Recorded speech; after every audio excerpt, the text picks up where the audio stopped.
من لا نبي بعد نبينا محمد وعلى آله وصحبه ومن اقتفى أثره واستنى بسنته إلى يوم الدين. اللهم علمنا ما ينفعنا وانفعنا بما علمتنا وزدنا علما إلى علمنا ولا حول ولا قوة إلا بالله العلي العظيم. Inshallah, we'll continue with reading from the book entitled Al-Musannaf li Abi Bakr Abdullah ibn Muhammad ibn Abi Shaybah rahimahullah ta'ala rahmatan wasi'ah, who died in the year 235 after the Hijrah. And the author rahimahullah ta'ala, after talking about in the section that is called Kitab al-Tahara, the section that deals with purification, the author, after mentioning some of the things that nullify the wudu from touching and kissing the opposite sex, and the difference of opinion, that which has been narrated regarding the difference of opinion from the Salaf in that topic, he begins to discuss another issue that is disagreed about regarding the things that nullify wudu. And that is the issue of, is it necessary to make a wudu because of camel meat? If somebody eats camel meat, is that something that nullifies their wudu? And so the author here is going to bring two chapters. One chapter about those who say there is wudu because of camel meat.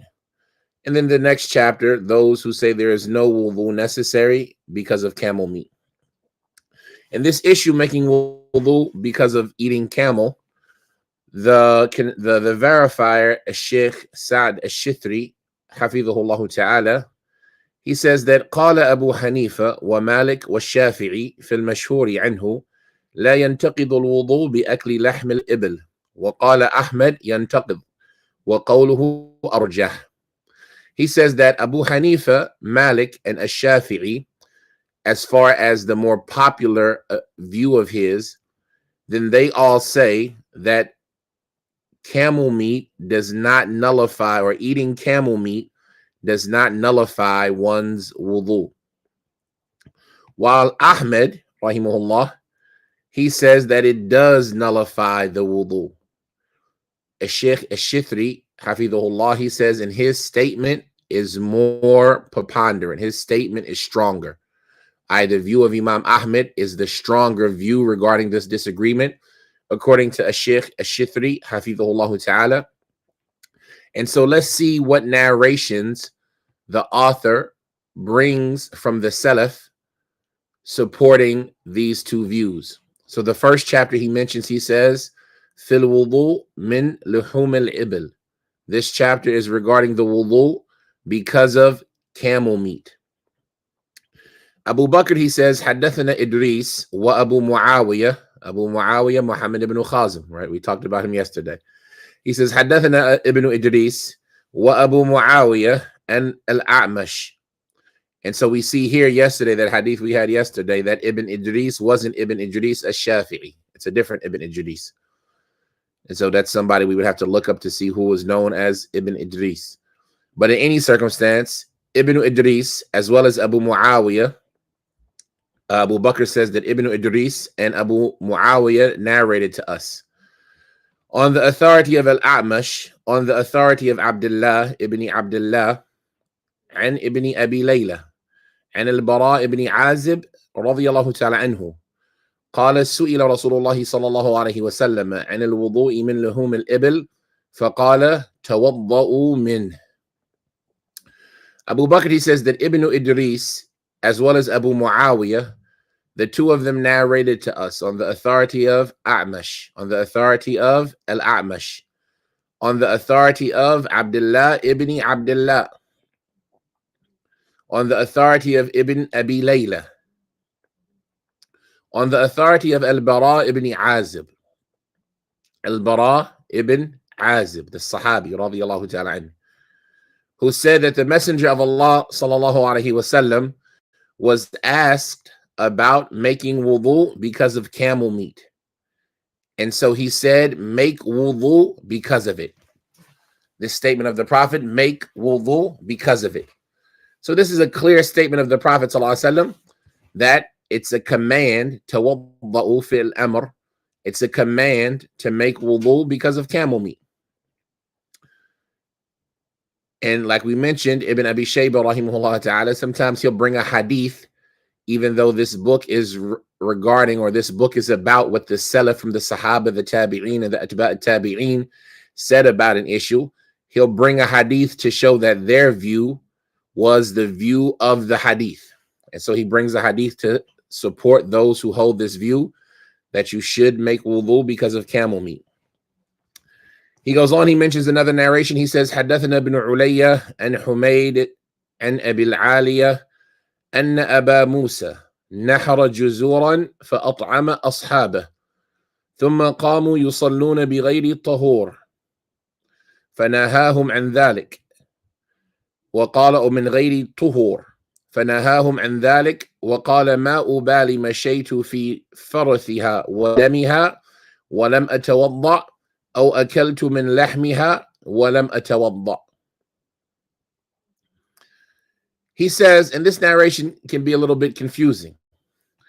He says that Ibn Ulayya narrated to us on the authority of Humayd, on the authority of Abil Aliyah, that Abu Musa al-Ash'ari, he slaughtered a jazur.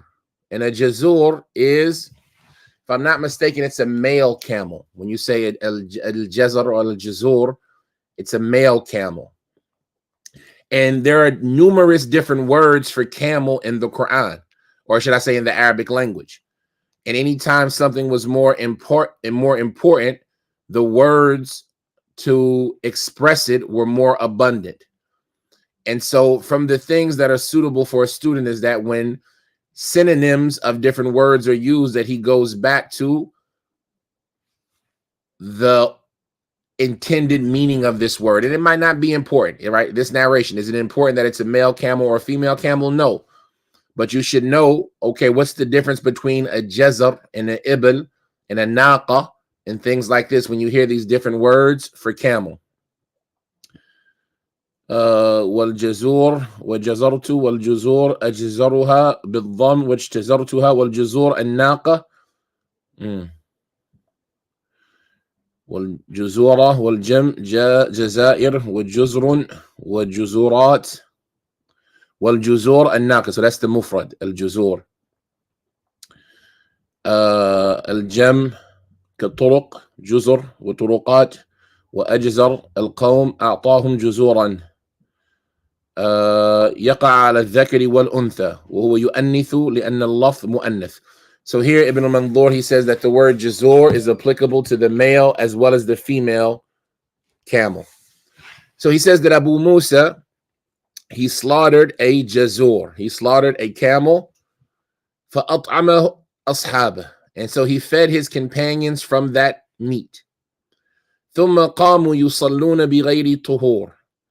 And then they all stood, talking about the companions of Abu Musa, they all stood up to go offer salat without purification, i.e. without going to purify themselves afterwards. So they ate this meal, and then they stood up and started making their way to salat, but none of them went to go purify. None of them went to go make a wudu. He says, فَنَهَاهُمْ عَنْ ذَلِكَ. So Abu Musa forbade them from doing this action. And he said,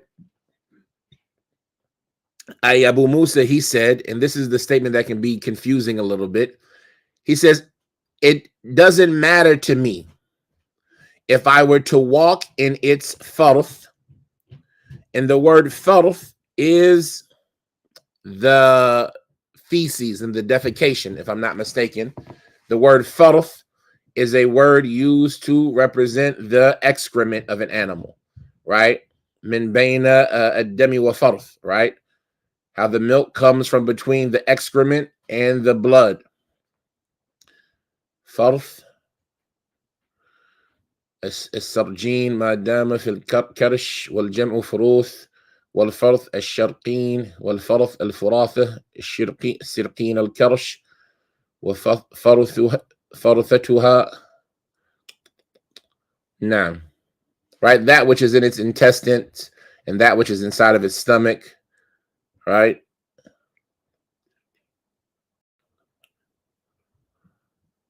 Now, so he says, it doesn't make a difference to me if I were to have to walk if I were to have to walk in its filth, i.e. its excrement, and in its blood, and I didn't make wudu because of doing that, or if I were to eat its flesh and not make a wudu because of doing that.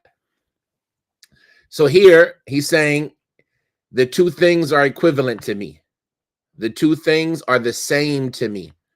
It wouldn't make any difference to me if I were to have to walk through its excrement and its blood and not make a wudu because of that, or if I ate from its meat and not make a wudu because of that. The two things would be equivalent to me. And so somebody might say, when looking at this, well, its blood and its excrement, even if they, like the excrement is not najis, but the blood is najis if it's slaughtered, if it's spilled blood, that doesn't nullify the wudu. So is he saying you don't have to make wudu, or is he saying you do have to make wudu? And so that's why this narration could be problematic. Somebody saying the two things to me are the same. If I were to get its blood and its excrement on me and not make wudu, or if I were to eat its meat and not make wudu, the two things would be the same to me. They would be both just as bad. But somebody might say, well, you don't have to make wudu if the blood or the excrement gets on you. And so how does this prove that Abu Musa felt that you had to make wudu? And it's because what he's saying here is not wash it off. It would be the same to me if its blood and its excrement got on me and I didn't wash it away, as if I were to eat its meat and not wash the trace of eating its meat away, which is to make a wudu. While somebody else on the other side might still say, well, this just shows that the wudu that's being referenced is not a wudu that is the normal wudu of salat, because wudu linguistically can just mean to wash. And so they might argue that the wudu that is being referenced in the hadith of the Prophet ﷺ, make wudu because of camel meat, is a wudu that is lesser than the wudu that is religiously known. Washing the face and the arms and the wiping the head and the washing of the feet in order with the niyat, etc. They would say, no, the wudu that's being intended is a wudu that is just simply washing the mouth out, rinsing out the mouth. And there are scholars who hold this view that the wudu that is necessary is just the rinsing out of the mouth. And they might use this statement of Abu Musa indirectly to prove that. Because the comparison, right, and this is an example of qiyas from the Sahaba, which is a secondary benefit in this narration. And it shows us that the Salaf used qiyas, right? We know that the Zahiri madhab is of the view that qiyas is not valid in the religion, and you have to take things by their zahir, and there's no qiyas. But here's an example of the Salaf, the Sahaba, using qiyas. Because Abu Musa, he said it would be the same to me. This is qiyas. If I were to get blood, or if I had to get its excrement and its blood on me and not wash it, not make wudu, or if I were to eat its meat and not make wudu, the two things would be the same. But we have to understand that what he means by get its blood or get its excrement and its blood on me and not make wudu, i.e. wash them off. And what he means by eat its meat and not make wudu, does he just mean eat its meat and not wash it out of his mouth? Or does he mean eat its meat and not make an actual religious wudu? There's room for debate in that topic. And so this is why you might see scholars, even though the narration seems to be clear, disagreeing with the obligation of making a wudu for camel meat. They say the wudu that's applicable is the wudu of just washing out the mouth. And they might use this athar of Abu Musa to support that when we start looking at the comparison that he made. Right? He didn't compare it to passing gas and eating camel meat. He compared it to something that needed to be washed off. And so that shows that the comparison is not the wudu of raising hadith, but it's more comparable to rinsing off najasa or rinsing off something disgusting that isn't najis, like excrement. And so these are things that you're considering when you're looking at the evidence. It's not just that you take a narration and you see what the sheikh said, and then that's the opinion in the narration. You have to look at it with the eye of criticism, not criticism of its validity, but a critical eye to try to understand how is the proof being used. So this narration of Abu Musa is one that there is room to try to discuss, or room for discussion regarding what is its application and its meaning. And whatever you take this narration of Abu Musa to mean, you could then transpose that onto the hadith of the Prophet ﷺ. So if you say that Abu Musa is meaning that the wudu that he's talking about is the wudu of rinsing out the mouth, then you could argue that the wudu that the Prophet is talking about is the wudu of rinsing out the mouth. But if you say that no, the wudu that Abu Musa is talking about is the making of a wudu the way we understand it in Islam, then you could say that, well, the wudu that the Prophet is commanding the people to make is the wudu the way we understand it as it's mentioned in Islam. And so that's why you might see scholars disagreeing, even though the hadith that we just previously read seemed obvious. How could somebody disagree if the hadith is in that issue? Because they might be disagreeing about what the hadith means, or is the hadith valid, or is the hadith abrogated? And all of these are reasons for Malik, Abu Hanifa, and Ash-Shafi'i to disagree about this topic. Now, the next narration, he says, حدثنا وكيع عن محمد بن قيس عن جعفر بن أبي ثور عن جابر بن سمرة أنه قال كنا نتوضأ من لحوم الإبل ولا نتوضأ من لحوم الغنم. He says that Waki' narrated to us on the authority of Muhammad ibn Qais, on the authority of Ja'far ibn Abi Thawr, on the authority of Jabir ibn Samurah, who said we used to make wudu because of camel meat, and we would not make wudu because of ghanam. And ghanam is sheep, right? We would not make wudu because of sheep meat, mutton. So here, there's a couple of benefits that we can get. Some of them, I'm sure all of you already know. When a individual like a sahabi or a tabi'i, etc., if they say a statement like kunna, we used to, then from the people, when this is from a sahabi, are those who make that statement a hadith. Kunna, just in general. If they say we used to, they say this is a hadith. While others say it's only a hadith if they attribute that action to the time of the Prophet sallallahu alaihi wasallam. And so this can alter the strength of this information. Right? If you say kunna, we used to, when it's coming from, and Jabir ibn Samurah, if I'm not mistaken, is a sahabi, Jabir ibn Samurah. Let's see his biography so we can all be aware of who he is. Jabir ibn Samurah.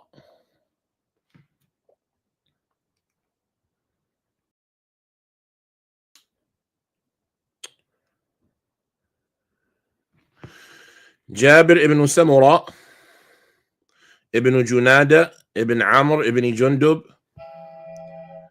السوائي أبو عبد الله يقال أبو خالد العامري أمه خالدة بنت أبي وقاص أخت سعد بن أبي وقاص له ولأبيه الصحبة.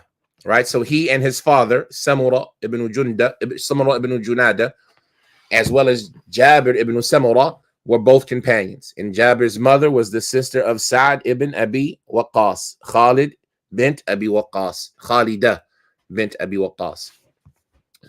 So Jabir is a sahabi. And we said that from the scholars are those that say when a sahabi says we used to, then this automatically shows that it is a hadith. They're attributing it, and it seems as if they're raising it to the level of being a hadith. While others say no, it's only a hadith when they attach their action to the time of the Prophet. So if they were to say like we used to during the life of the Prophet, and so then it would be a hadith because they attributed to the time of the Prophet. So it's as if the Prophet approved of it. While others say it doesn't matter if they attributed it or not. When they say we used to, then it shows a hadith. While others say they have to attribute it to the time. While others say you have to look at the context and the meaning of what they're attributing. So that's one issue that can alter the strength of the narration. If you say that it's kunna automatically a hadith, then you say that this is a hadith of the Prophet.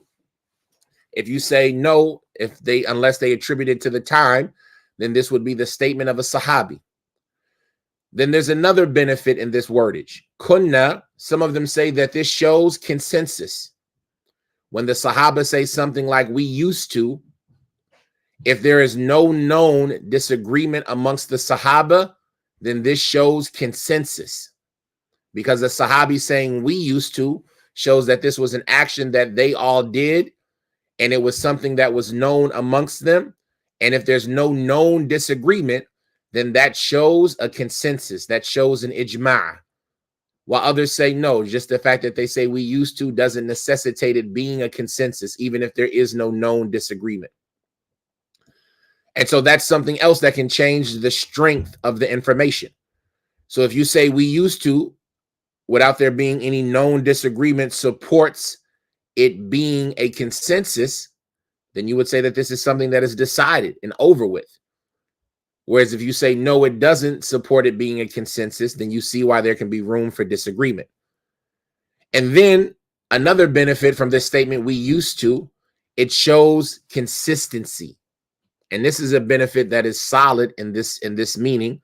When it says the Prophet used to, or we used to, or I used to, then this shows a habit, habitualness, right? It shows consistency upon this action.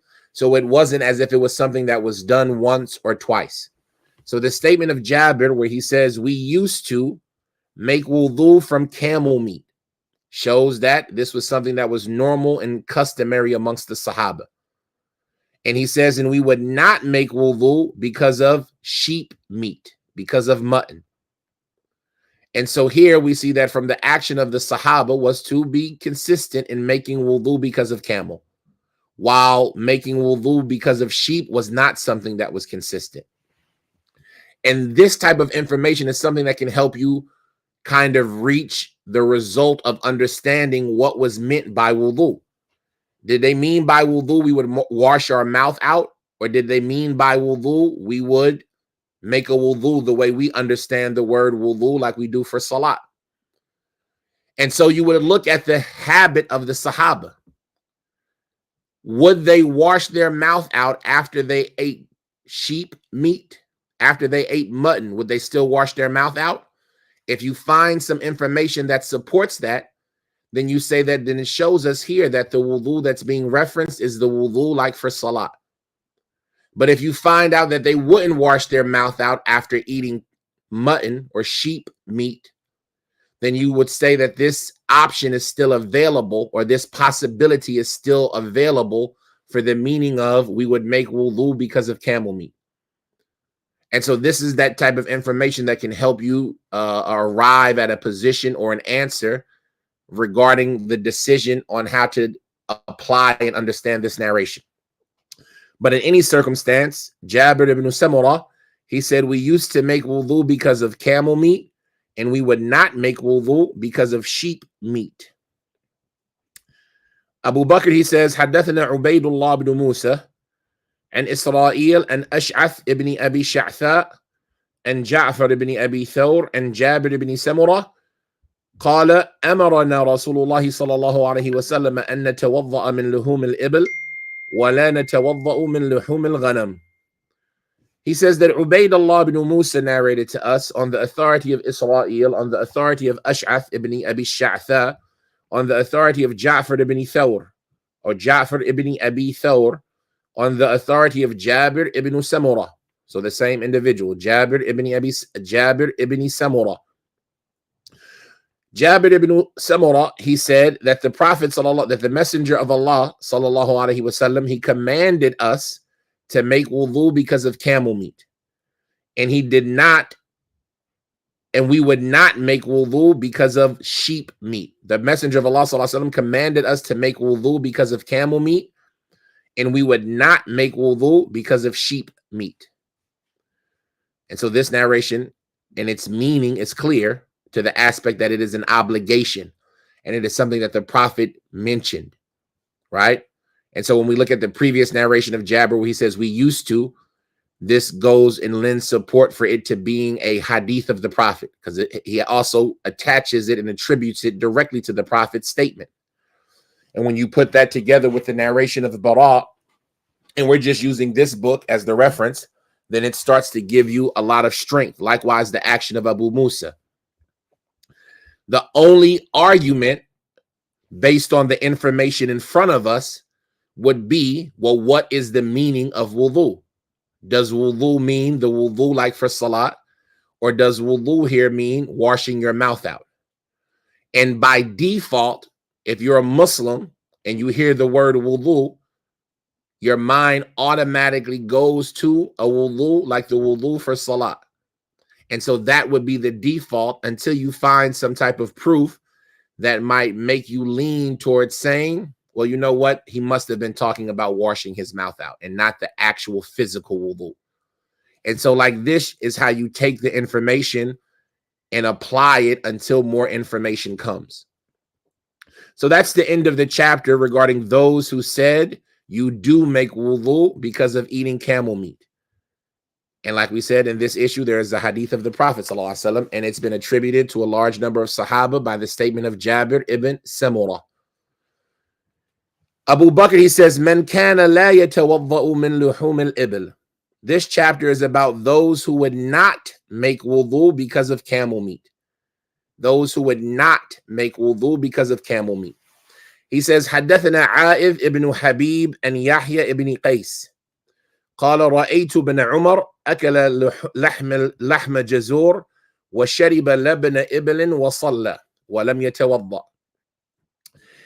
He says that A'idh ibn Habib narrated to us on the authority of Yahya ibn Qais, who said, I saw Ibn Umar eating camel meat and drinking from its milk, or drinking from the milk of a camel. And then he offered an offering salat, not then, and offering salat, and he would not make wudu. I saw Ibn Umar eating camel meat and drinking the milk of a camel and offering salat, and he would not make wudu. And so this is from a Sahabi that shows us that the statement of Jabir ibn Samurah can't be considered a consensus, because here we have clear disagreement from the Sahaba. One Sahabi didn't do it, and this Sahabi said we used to. So it shows an abundance, but not a consensus. Additionally, the statement of Jabir ibn Samurah, even if it was a consensus, it doesn't show obligation by default. It just shows something that they did.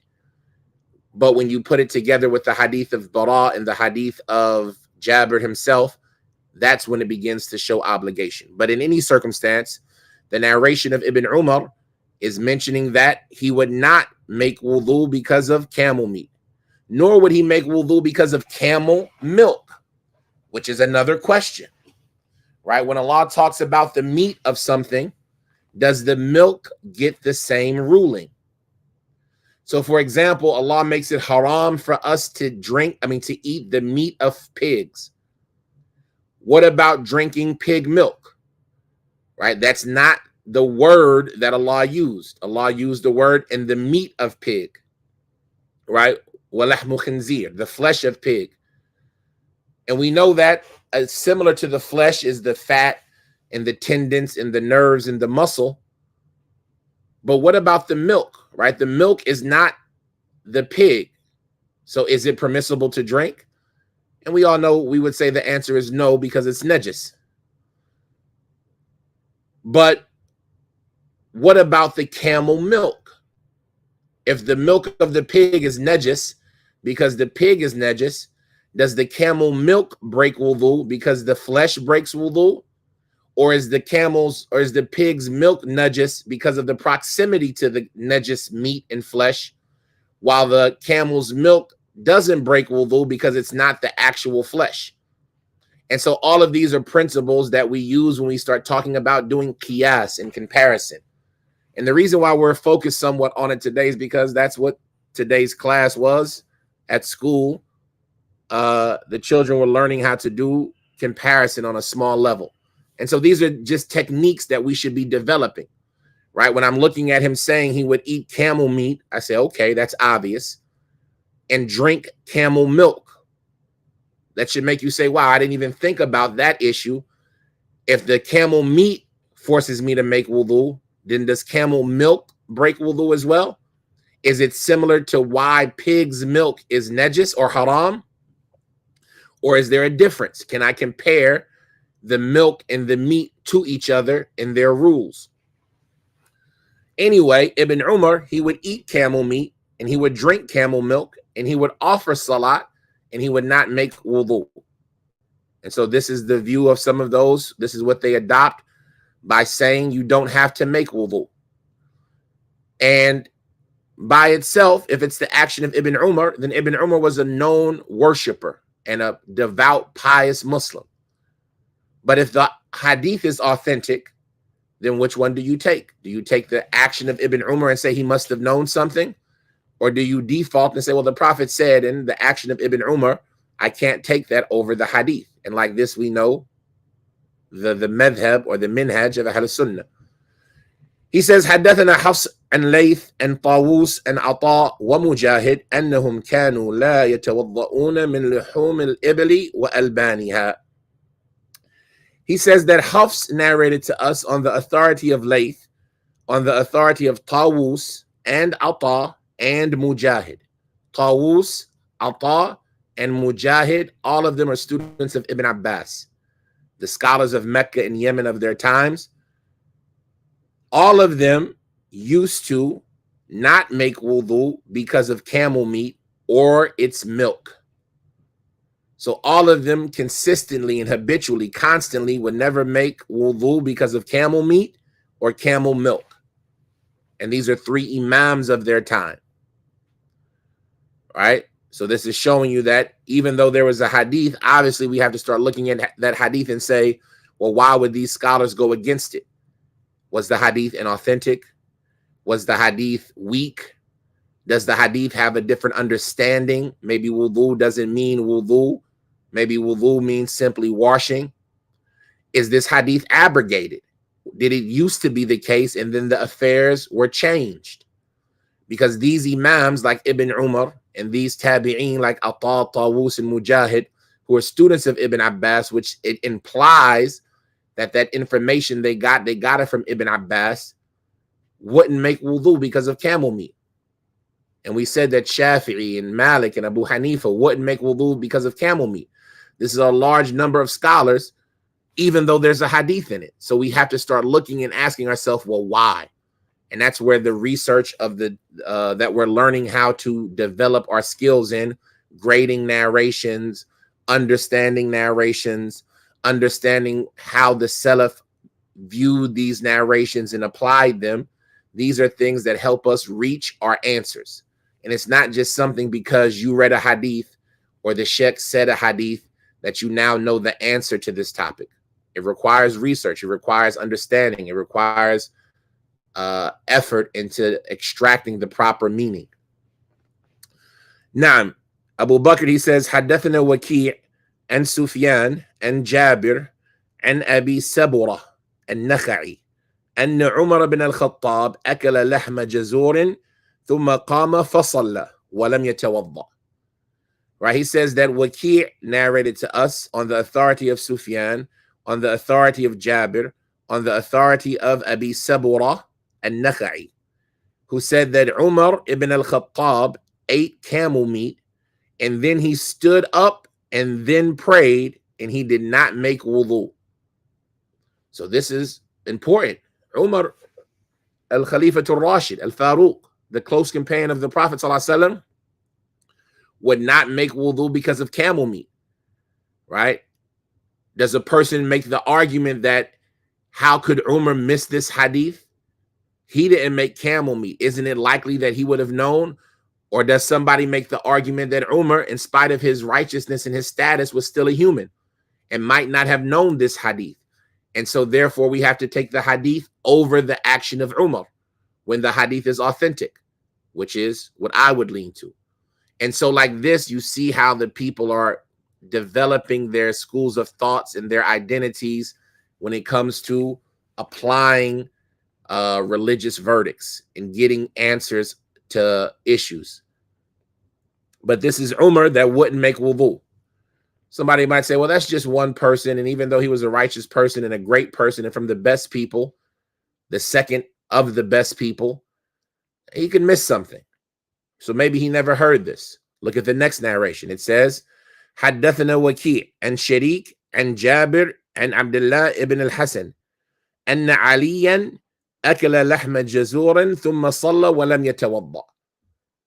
He says that Waki' narrated to us on Sharik, on Jabir, on Abdullah ibn al-Hasan, that Ali, radiallahu ta'ala anhu, ate camel meat, and then he offered salat and did not make wudu. So now we have Umar and Ali, two of the four best people after the prophets, along with Ibn Umar, and implied along with Ibn Abbas, all of them leaving wudu because of camel meat.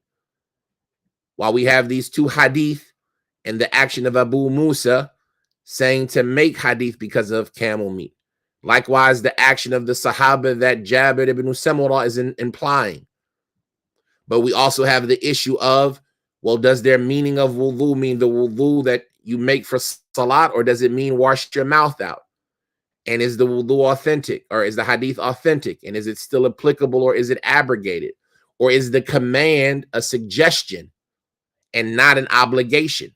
Because we can see that at times where the prophet would tell you to do something, but his statement was more of a suggestion than a command. And so like this, you start to develop these skills and look and see, okay, how could Abu Hanifa, Malik, and Shafi'i have this opinion that wudu is not necessary when there seems to be a hadith in the issue? And you start to see, well, there's a lot of room for discussion.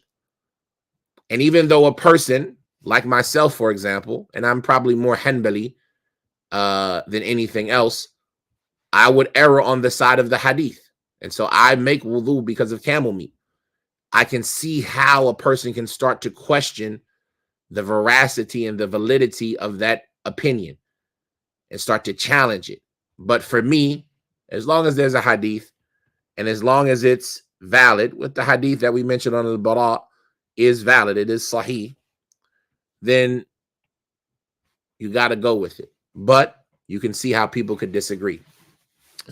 The last narration Abu Bakr mentions in this topic, he says, حدثنا وكيع أن نفاع ابن مسلم قال رأيت سويد بن غفلة أكل لحم جزور ثم صلى ولم يتوضأ. He says that Waki' narrated to us on the authority of Nifa'a. And I've never heard that individual's name before, Nifa'a. Another print of the book has it as Rifa'a. But Nifa'a. And that's the question. Is it with a Kesra or a Fatha? Nifa'a. Nifa'a. Nifa'a ibn Muslim, Abu al-Khusayb al-Ju'fi min Ahl al-Kufa.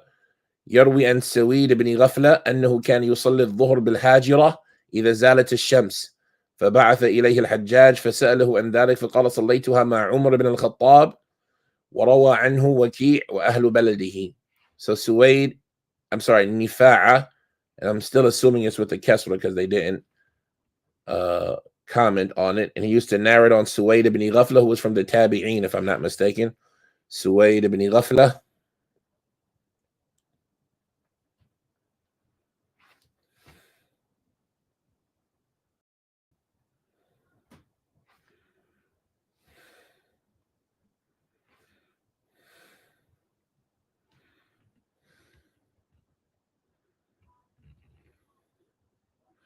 Suwaid ibn Ghafala.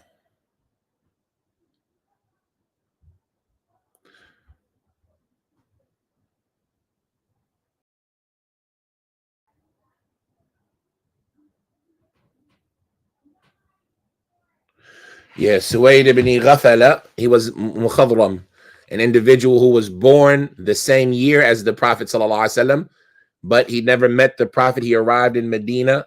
And the people had just finished burying the Prophet ﷺ. Right, they had just dusted off their hands from putting the Prophet ﷺ into the ground. Sallallahu alaihi wasallam. So that's Suwaid ibn Ghafala. Naam. So this individual Nifa'a, Waki' narrated to us on the authority of Nifa'a ibn Muslim, who said that I saw Suwaid ibn Ghafala, who had ate eating camel's meat, and then he offered salat and did not make wudu, right? And so even though Suwayd ibn Ghafala was from the Tabi'een, he's somebody who witnessed the Sahaba. And from the Sahaba that he was close to was Umar ibn al-Khattab. And so this goes back to what we mentioned, that there can be some disagreement in this issue. And a lot of this issue, it connects to the topic of making wudu from meat or items that have been touched with fire, i.e. items that have been grilled or cooked on the flame. Do you have to make wudu from them? And that's the next chapter that the author is going to present, the chapter of those who did not make wudu from things that the flame touched. And some of them say that the obligation of camel meat was abrogated by the abrogation of making wudu from the things that the flames have touched. Right? So if you eat a flame-boiled burger, for example, flame-broiled burger, some of the scholars used to say you have to make wudu because of that. While nowadays they say, a lot of them say that it's abrogated. You don't have to make wudu. And so is the camel meat part of that conversation? Those who say make wudu from camel's meat, but not from anything else?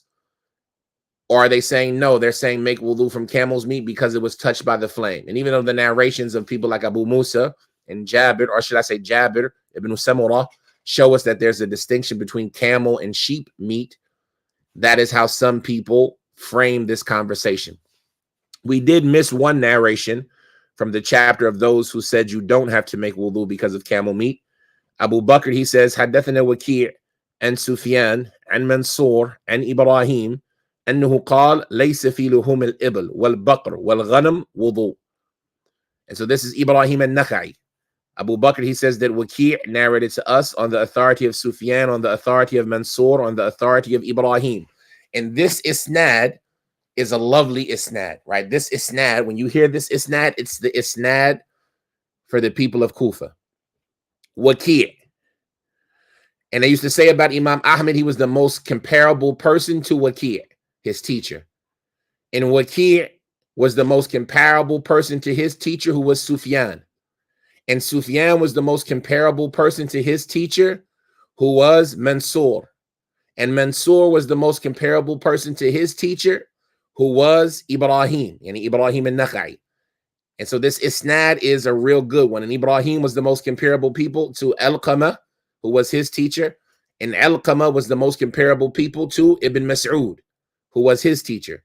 And Ibn Mas'ud was the most comparable person to the Prophet ﷺ.